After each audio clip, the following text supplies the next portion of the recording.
जय श्री कृष्णा। जीवन जीने का वैज्ञानिक ढंग। आपको उन अनेक पूर्वाग्रहों का विश्लेषण करना चाहिए जिनसे आपकी बुद्धि प्रभावित होती है। किसी भी समय जब आप कोई निर्णय ले रहे हैं या कोई कार्यवाही कर रहे हों तो स्वयं से पूछें कि क्या आप इसे बुद्धि द्वारा कर रहे हैं या अपने भाव द्वारा अथवा मन पर किसी अन्य पूर्वाग्रह के प्रभाव में इसे कर रहे हैं। जब तक आप लोभ या क्रोध से प्रभावित हैं तब तक आप दूसरों की गलत सोच से प्रभावित हैं। जब तक आप दूसरों की गलत फहमी से प्रभावित हैं तब तक आपका ज्ञान अस्पष्ट रहेगा। मानव की तर्क बुद्धि सदा अच्छे और बुरे कर्मों के लिए पक्ष तथा विपक्ष को समान रूप से ढूंढ सकती है। यह स्वाभाविक रूप से विश्वासघाती है। विवेक केवल एक ही मानक मार्गदर्शन को स्वीकारता है और वो है आत्मा। दो व्यक्तियों की कल्पना करें। उनके दाईं ओर जीवन की घाटी है और बाईं ओर मृत्यु की घाटी है। दोनों तर्कशील व्यक्ति हैं, परंतु एक दाईं ओर जाता है और दूसरा बाईं ओर। क्यों? क्योंकि एक ने अपनी विवेक शक्ति का सही उपयोग किया है और दूसरे ने गलत तर्कों में लगकर उस शक्ति का दुरुपयोग किया है। प्रत्येक कार्य में अपने उद्देश्यों को देखें। लोभी व्यक्ति और योगी दोनों ही भोजन करते हैं, परंतु क्या आप कहेंगे कि भोजन करना पाप है क्योंकि यह प्राय लोभ से जुड़ा है? नहीं, पाप विचार में होता है, उद्देश्य में होता है। संसारिक मनुष्य अपने लोभ को तृप्त करने के लिए खाता है और योगी अपने शरीर को स्वस्थ रखने के लिए खाता है। दोनों में बहुत अंतर है।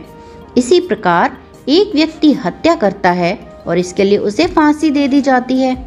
दूसरा व्यक्ति अपने देश की सुरक्षा के लिए युद्ध के क्षेत्र में अनेक लोगों को मार देता है, परंतु उसे पदक मिलता है। पुनः इसमें उद्देश्य का ही अंतर है। नीतिवादी सुनिश्चित नियमों को बनाते हैं, परंतु मैं आपको इस सापेक्षता के संसार में आत्मनियंत्रण की भावना के साथ परंतु बिना स्वचालित यंत्र बने जीवन जीने के उदाहरण दे रहा हूँ। योगानंद जी कहते हैं, जीवन जीने का वैज्ञानिक ढंग यह है कि आप स्वयं अपने भीतर जाएं और अपने आप से पूछें कि क्या आप ठीक कर रहे हैं या गलत, और अपने आप से पूर्णतः सच्चे रहें। यदि आप स्वयं से सच्चे हैं तो कभी भी आपके गलत होने की संभावना बहुत ही कम है, और यदि आप गलती कर भी लें तो आप स्वयं को शीघ्रता से सुधार भी सकेंगे। प्रतिदिन प्रातः और रात को शांति से गहरे ध्यान में जाएं, क्योंकि ध्यान ही सत्य एवं गलत विचार के बीच विवेक करने का एकमात्र उपाय है। अपनी अंतरात्मा से, जो आपके अंदर एक दिव्य विवेक शक्ति है, मार्गदर्शन प्राप्त करना सीखें। ईश्वर आपके अंतरात्मा के मंदिर में मंद ध्वनि है और वे अंतर्ज्ञान का प्रकाश हैं। आप जानते हैं, जब आप गलत कार्य कर रहे होते हैं आपका संपूर्ण अस्तित्व आपको बताता है, और ये अनुभूति ईश्वर की ही वाणी है। यदि आप उनको नहीं सुनते तो वे चुप हो जाते हैं, लेकिन जब आप अपने भ्रम से जागें और उचित कार्य करना चाहें तो वे आपको मार्गदर्शन फिर से करना प्रारंभ कर देंगे।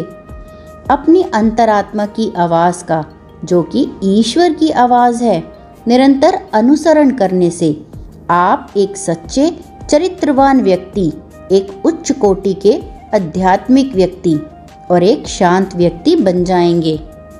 और यही जीवन जीने का वैज्ञानिक ढंग है।